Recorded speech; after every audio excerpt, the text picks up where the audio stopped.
I remember the flood of April of 1969. It came to Aiken. In Rollingwood? It came to Aiken.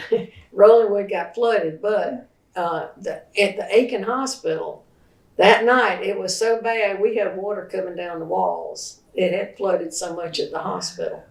Yeah, pediatric, we had flood. I mean, it was a real flood.